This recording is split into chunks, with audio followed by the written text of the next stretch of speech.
மகாதேவனின் வாகனமான நந்திகளின் வகைகள். காக்கும் கடவுளாக சிவபெருமான் மிகவும் பிரியமானவர்களுள் ஒருவராக நந்தி பகவான் சிறப்பிக்கப்படுகிறார்.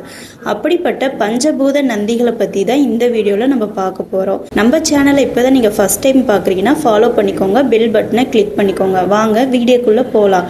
சிவபெருமானின் வாகனம் என்று அழைக்கப்படும் நந்தியானது 5 வகையாக பிரிக்கப்பட்டு பஞ்ச நந்திகள் என்று அழைக்கப்படுகின்றனர். போகர் நந்தி, பிரம்ம நந்தி, ஆன்ம நந்தி, மால்விடை நந்தி, தர்ம நந்தி என 5 வகைகள் உள்ளனர். போகர் நந்தி. ஒருமுறை இந்திர பகவான் நந்தி வடிவம் எடுத்து சிவபெருமான் மற்றும் பார்வதி தேவியை சுமந்து சென்றார். இந்திரனின் இந்த நந்தி வடிவமே போகர் நந்தி என்று அழைக்கப்படுகிறது. மிகவும் ஆர்வமான போகர் நந்தி கோயிலுக்கு வெளியே அமைந்திருக்கும். பிரம்ம நந்தி. படைப்பு தொழிலை ஏற்கும் பிரம்மன் நந்தியாக மாறி சிவபெருமானை சுமந்து அவரிடம் உபதேசம் பெற்றார். பிரம்மனின் வடிவமான பிரம்ம நந்தியை சிவன் கோயில்களில் பிரகார மண்டபத்தில் பார்க்கலாம். ஆன்ம நந்தி.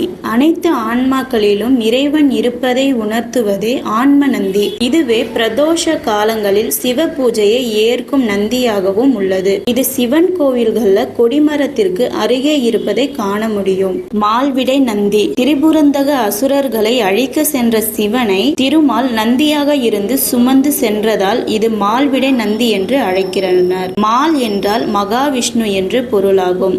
இந்த நந்தி கொடிமரத்திற்குள் மகா மண்டபத்திற்கு இடையே அமைந்திருக்கும். தர்ம நந்தி. பிரளயம் வரும்போது உலக உயிர்கள் அனைத்துமே சிவபெருமானுள் அடங்கிவிடும். அப்போது தர்மம் மட்டுமே நிலைத்து நின்று ரிஷபம் ஆகிறது. சிவன் கோவில்ல லிங்கத்திற்கு மிக அருகில் இருக்கும் நந்தியே தர்ம நந்தியாகும். நெஞ்சில் இருப்பவனே, எங்கும் நிறைந்தவனே, என்றும் சிவனே.